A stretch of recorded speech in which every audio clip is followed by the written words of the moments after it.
Welcome back to another creative exploration with me, Tammy Collins. Today we'll be doing this piece, a textured mixed media abstract. I love texture. I love to play with texture. I've done so much texture. I've done large scale applications, indoor and outdoor of texture. It's just something that I really love and connect with. So what we're going to do is we're going to start with tissue paper. I love to start with tissue paper. It's such a versatile material. It gives you such an amazing texture right out the door to start with. And you'll see at the end how amazing this tissue paper lended itself to an unexpected design element. So I'm nothing fancy here. I'm just using some Mod Podge to get this tissue paper stuck down. I do put a tiny bit of water, and what I mean by that is I just kind of dip my brush in the water every couple times just to help it spread a little. Mod Podge is kind of gooey, and it can be really thick on the paper.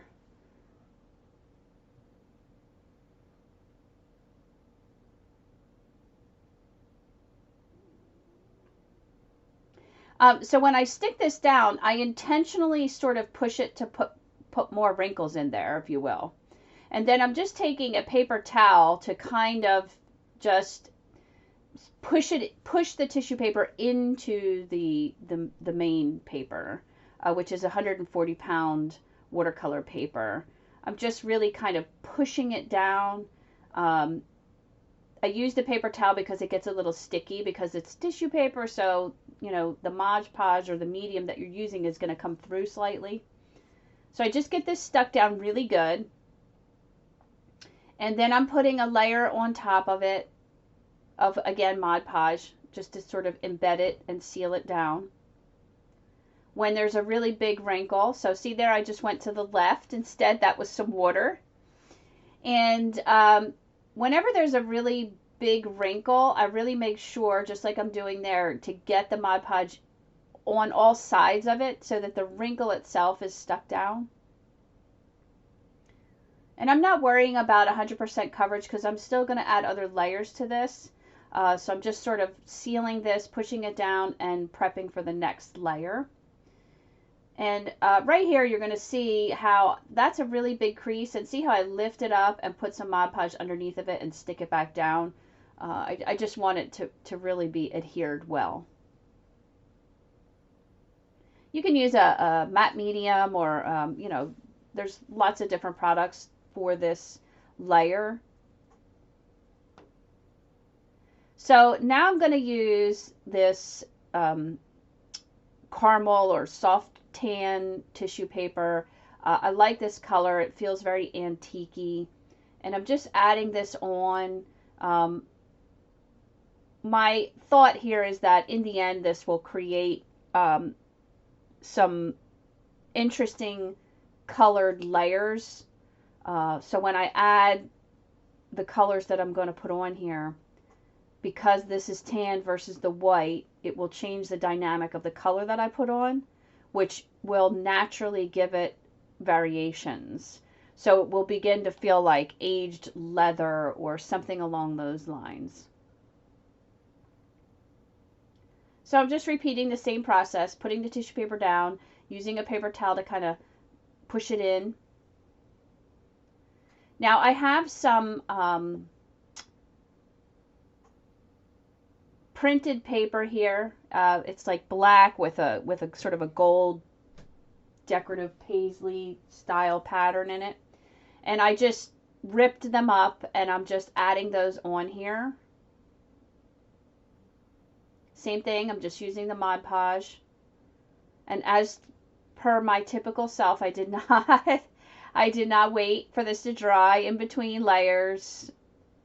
Really bad habit of mine. I'm, you know, whatever. It is what it is. I think it actually, that inability for me to wait for it to dry actually affects my piece in the end, actually in a good way. That maybe is something a little specific to me, if that makes sense.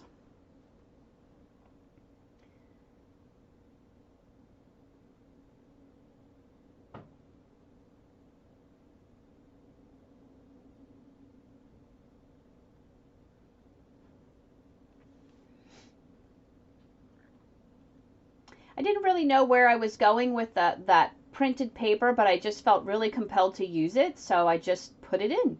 I actually, in the end, really loved what happened with that paper, so I was super excited that I followed the inclination to put it in.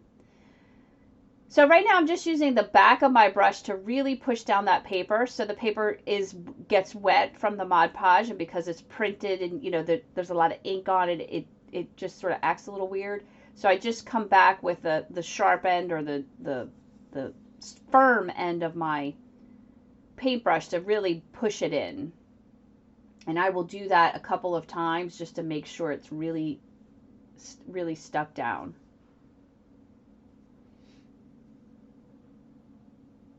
I'm still working with the inspiration from my rooster. I'm still using that same color palette, which will be at the end of this video. The color swatch created from that inspiration is what I've been using right now. So I've done several videos with that same color palette, and I'm really loving it, and I'm just exploring different things with it. And so today I'm going to use that same color palette in a textural piece. So I did let this dry for a little bit, and now I'm coming back with some modeling paste. This is just an acrylic modeling paste, and I'm just putting in what would, in my mind, be cobblestone shapes. Now, what's really interesting here, and with working with texture, what I'm doing right there is I put it on, and then I sort of come back with the tool and just put the tool into the modeling paste and pull it out, and it creates ridges. And then I let that set for a little bit, and then I'll come back and knock them down. And that's where you're going to really get some amazing, natural looking, high points and low points and unique shapes. And it's going to really start to feel like a cobblestone. And so you'll see in the end, when I add the color to it, you're going to understand and appreciate that technique. So I just put the texture paste on. I push the tool into it and pull it out. So it sort of sticks. And when you pull the tool out, it creates like, almost like reverse icicles. It pulls pieces of it up. And then I'm letting it sit for a little bit, and then I'm going to come back ever so slightly and just knock those down. So see right there, I'm just sort of knocking them down.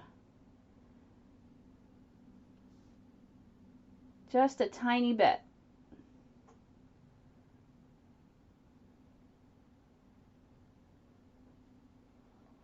You won't really understand that until you start to see the color go on.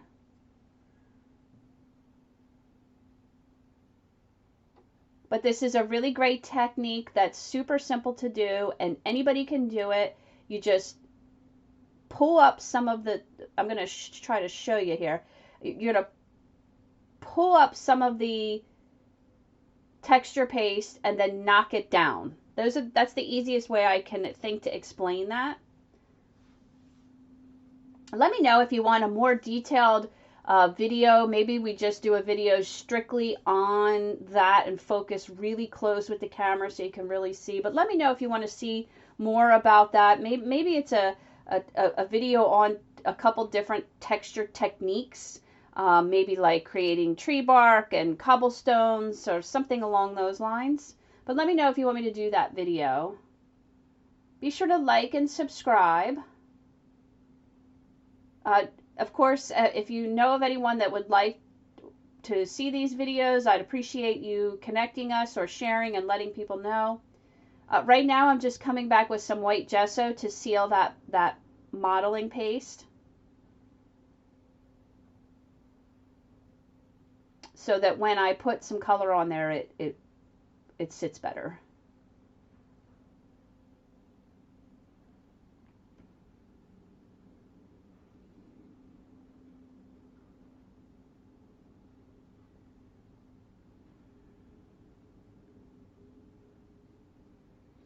As always, now I'm showing you at the end what materials I use, so be sure to stick around for that if you want to know the exact brand and products and colors and things of that nature.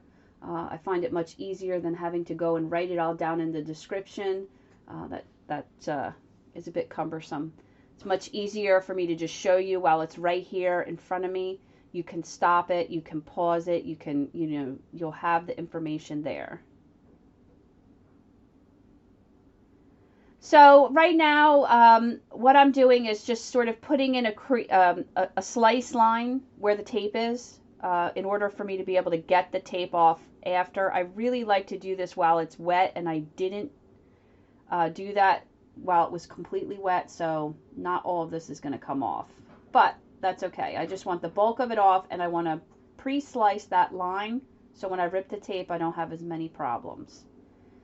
When I do texture, it does tend to be kind of problematic anyway, but anything I can do to help it out will be good.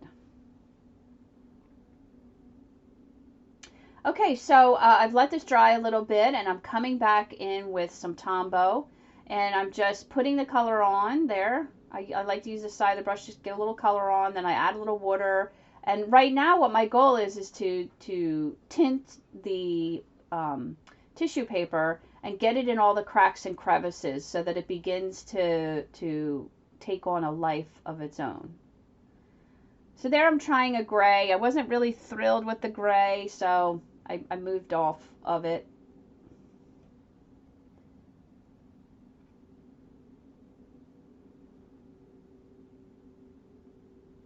I love this tissue paper technique. It really makes the piece look like aged, loved, worn leather. It just has such a beautiful quality to it. You just want to touch it. It's just so amazing. I really love it. That's one of the great things about doing a regular creative practice is you really begin to find things that you really like. That's what being creative is all about, is experimenting with your ideas and the things that you love and seeing what else you can do with it. Where can it go? How can you push it beyond what is normally expected? But you can't get to that place if you aren't willing to experiment and make mistakes. Some of the things I create are not so great, and some of them are fantastic, but I have to go through that to sort of be able to find out the things I really love and what really works.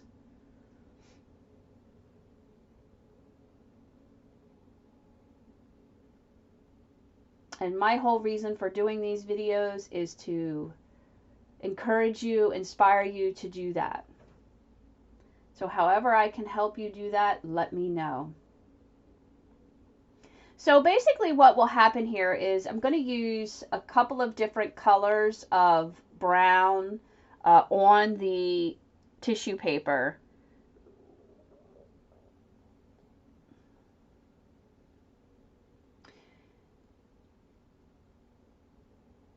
And I have to apologize, the lighting isn't so great here. I did this at night, so it was kind of dark, and that really affects the, now for me, working right here was fantastic because my light source is on there, but for you, it looks a little glary. But no worries, my studio's coming. We've got the internet over there. I'm so excited. I'll be doing a whole video thing on that, and I'll have the most amazing lighting over there. So we'll fix that problem, lickety-split. So you can really see this tissue paper is really starting to take on a life of its own. So now I'm taking a darker brown. It's more of a burnt sienna, I think. It has a very strong, like reddish orange tint to the brown. So I'm just coming back, and one of the things that works so well here, as you can see it right there, is that the tissue paper is textured. So when you take the side of the Tombow and just kind of rub it across there, it just hits the highlights and it really gets some depth. So now you can see I skipped forward a little bit in the video process, and I've done a few different colors, right? So We did a light brown, we did a little gray, we did dark brown, and now I'm coming back with the original light brown, and I'm really kind of giving it another layer and getting in all of those little cracks and crevices, because I really don't want white showing through. I want the texture of the tissue paper to create its own shading, if you will. So I want to make sure that the white is gone. If there is white sections left, it ruins the illusion visually. So I think you can see that happening right here. When I get rid of the white, it completely changes the look and the feel. And what's happening is, in your mind, subconsciously, you make decisions about what you're seeing. And when the white is there, it confuses the faux illusion, if you will, because I'm sort of creating a faux leather. And you've got to get rid of the white to really pull that off. And the same thing will apply when we do the cobblestones. Okay, so now I've finished that process and I'm moving on to putting some base color on the cobblestones. I'm starting with a gray because I feel like they would be a little more gray. They would have a little bit more of a slate feel to them. So that's where I'm going to start. And then I just put the color on and I use the water to sort of push the gray around. I want to make sure I'm getting in all the cracks and crevices because, again, we don't want the white to be there. I will end up putting, 6 or 7 different colors on here to really get the effect. But right now I'm just getting in a base. So you can see right there the difference between just having the marker where there's some white spots still showing versus the ones where I have already washed the water in to fill the cracks. So now I'm taking a little bit darker color. It's the same colors I used on the tissue paper, and I'm just sort of adding some color to some of the highlight areas, to some of the nooks and crannies. And you can really begin to see here how that technique of knocking down the high points really is what is important in creating this look.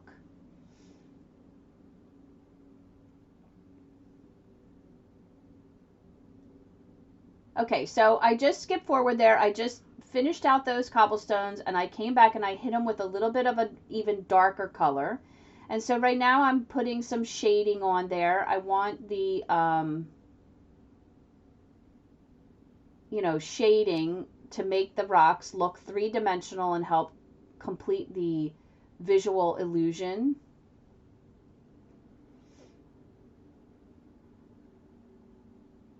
And I'm just doing this with, I think this color is called Lamp Black Tombow. And then I'm just going to feather it out a little bit, make it a little wider. I'll do that again here with some water. Just because I don't want to have a harsh line. I want my shadow to feel like it's, faded off into space, if you will. You can really see how that makes a difference versus the clean, sharp line right there. And then now I just sort of soften that line a little bit. It makes such a difference.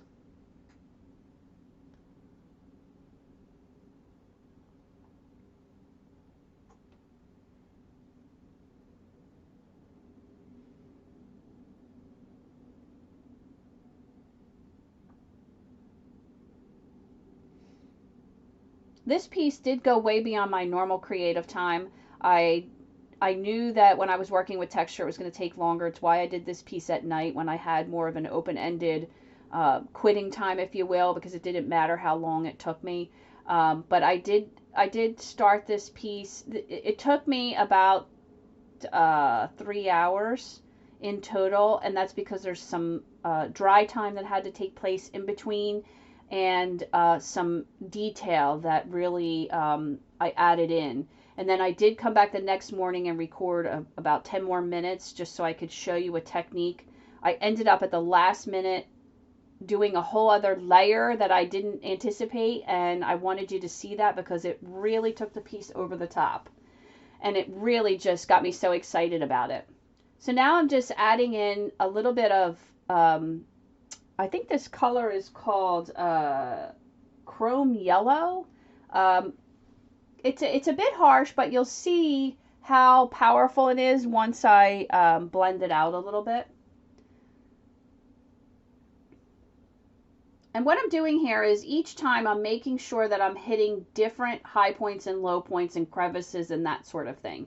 I don't want the same color in everything, and so I'm just trying to make sure that I'm getting a variation of colors, because obviously a cobblestone is going to have lots of different colors. And I'm calling these cobblestones, I don't know, is that really what they are? It's just the name of the shape that I've attached to. I repeat it a lot. I like the shape. It's sort of it's not really a rectangle, it's not really a circle, it's not really an oval. It's very loose and free form, and I just love that shape.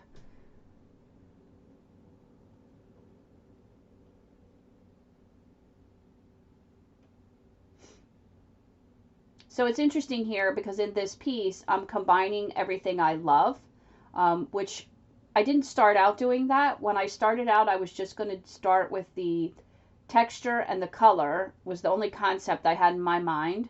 And then everything else I did is just something that I love. I love printed paper. I love it. I've got tons of it. I love tissue paper. I love texture. I love Tombows. I love the Posca markers. I love gel ink. I love these, doodle electric style lines. I just love them, and I just incorporated them. In here, I wanted them, to feel a little bit more like, if you're looking at this piece, you can almost feel like you have layers of earth here, and some rock, and then you have some, cracks or fissures in it. And that's sort of where I ended up taking that part of this. It is hard to work on the texture. It takes a little bit of practice.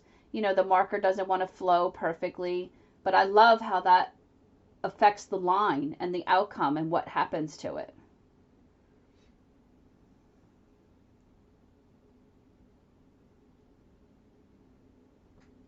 I'm using my non-dominant hand because I don't want controlled lines.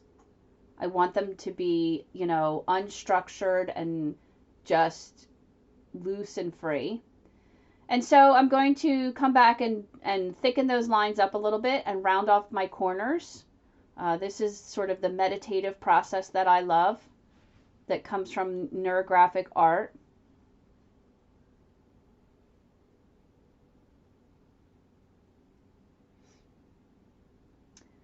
And then I also added in some other shapes within some of those areas, just to create some more interest, almost like they're abstract critters or something. And that's what I did here with the white. And now I'm just taking a gel pen and I like to crisp the line of the white. When you do that, the white really just pops out.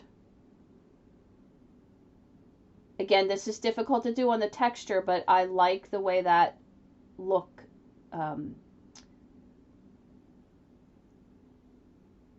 affects the piece.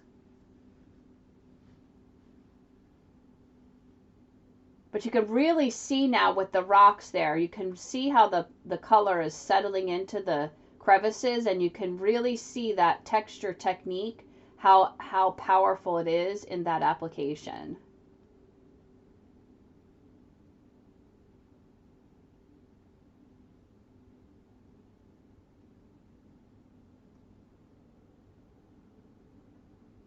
So now I want the cracks or fissures to feel like they have depth to them. Right now they're very flat and one-dimensional feeling, and I want to change that and make them feel more of a three-dimensional look. And so I'm adding a medium gray along the line opposite where the light would be hitting it. So I'm imagining that the light's coming from the top right corner and coming down across it diagonally to the bottom left. And so when you think about that, you would have light hitting it and creating shadows in a certain direction.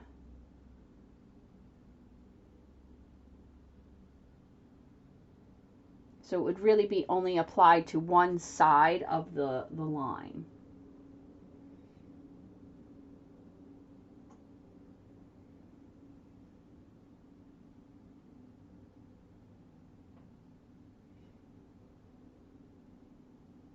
So if you would like the color swatch that's inspired by this piece, be sure to let me know in the comments, and fill out the Your Creativity Matters link in the description to give me your email so I can send it to you.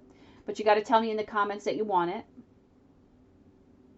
Don't worry, I'm not going to send you a million emails. I do from time to time give things out, though.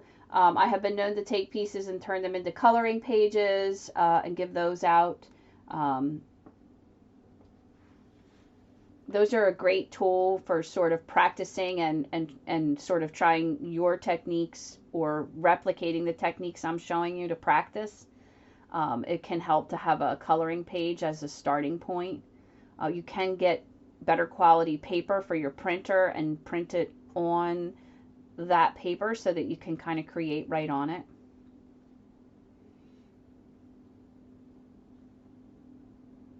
Anything that helps you remove the barriers that prevent you from actually doing your creation.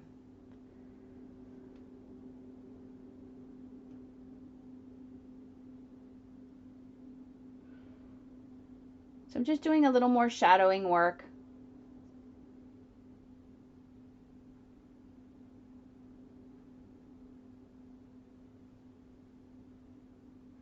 I actually put the shadow on the wrong side of the line over there, but it doesn't matter. You know, I just get enveloped in what I'm doing. I'm not worrying about it being perfect or right. It doesn't matter. Maybe the crack's wider there or something, and you know, you never know. I don't obsess over the details in that way. We're perfectly imperfect around here, and just in case you don't know that. It's been a big thing for me to sort of overcome. I wanted to do this channel for a long time, and I let perfection issues prevent me from doing that. So we're here, we're doing it, and that's all that matters. Okay, so we got all those lines in, and I'm just taking a ever so slightly wet brush and just sort of hitting those slightly. You know, again, I want them to sort of feel like they feather out and don't have sort of a harsh cutoff point.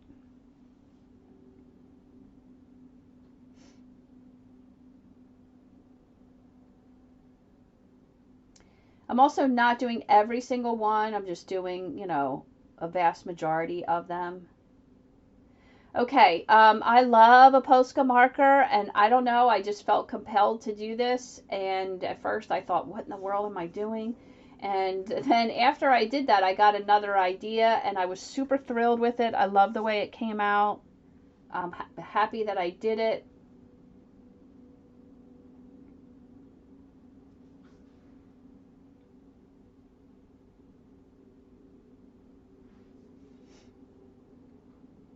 And for me, this was amazing. And this really took the paper element that I added to another level. And I was so excited about that.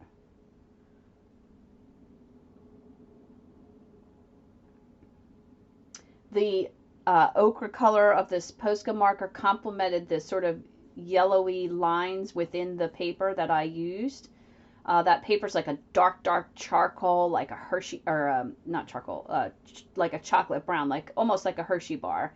And then it has these sort of gold designs in it. And adding this just really complemented that so well.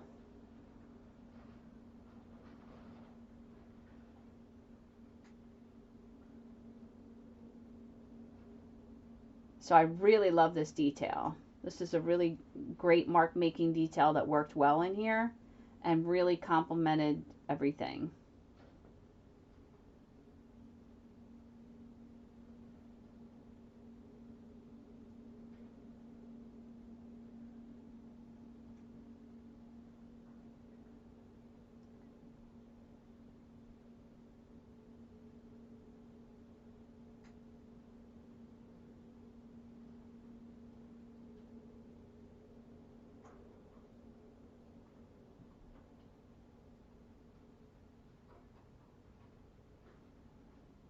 The only thing I didn't use in this piece that I love is metallic. I didn't use any metallic. I thought about it. I thought about using that gold gilding paste that I love. I haven't at this point. I don't think I will.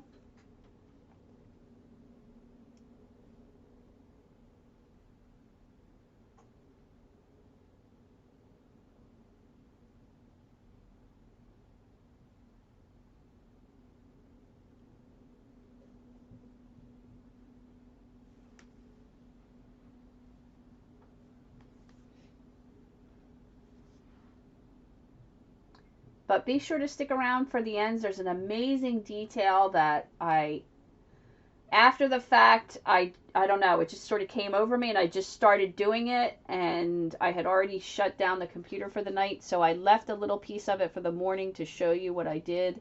But I just love it. So right now I'm just taking the Posca marker and hitting the opposite side of those lines to really drive home the 3D effect and really make those crevices look like they sink inward into the background.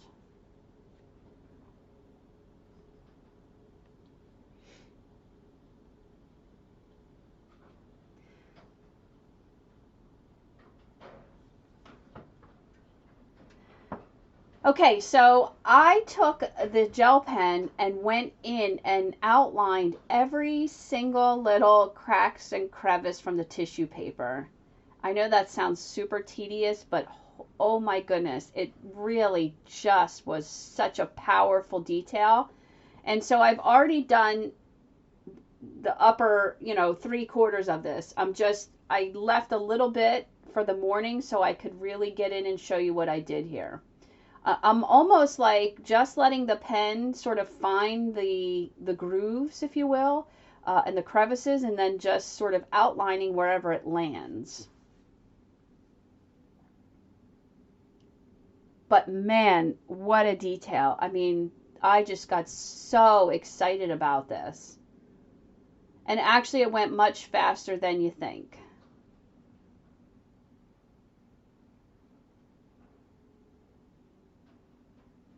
Look at that.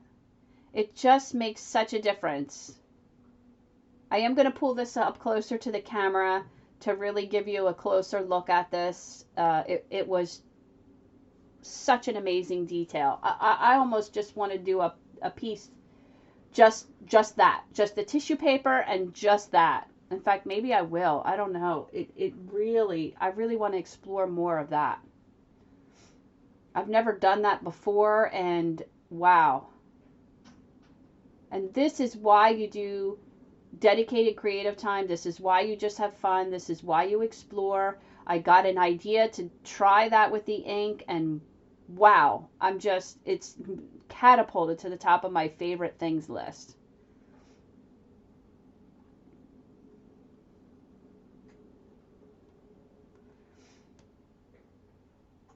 Don't forget to like and subscribe, hit the notification bell so you know when my new videos come out. I create every day. I try to record every day. So, I'm putting out, quite a few videos a week. I have eased off a little bit on some of the creative time because we're working on the studio and doing some things over there. So I'm using my creativity in that way. And I'm still going to be recording that, and so that's a whole other avenue of creativity that isn't as easy to just share right away. Look at that. It's amazing. Look at the detail that created. I don't know, is that going to focus in on there? Wow. I just absolutely love this. I just love where this took this piece. And so I did do one other thing that I didn't show you, is I took a little bit of water to the rocks, and just the water and the colors sort of pooled together to give you a really cool effect. Okay, so real quick, we got 977 Tombow Sadie Brown, 947 Burnt Sienna, 955 Cool Gray, 925 Lamp Black, 985 Chrome Yellow, and of course our white, black Posca and gel pen. Here's your color swatch, And thanks for watching, and I'll see you next time.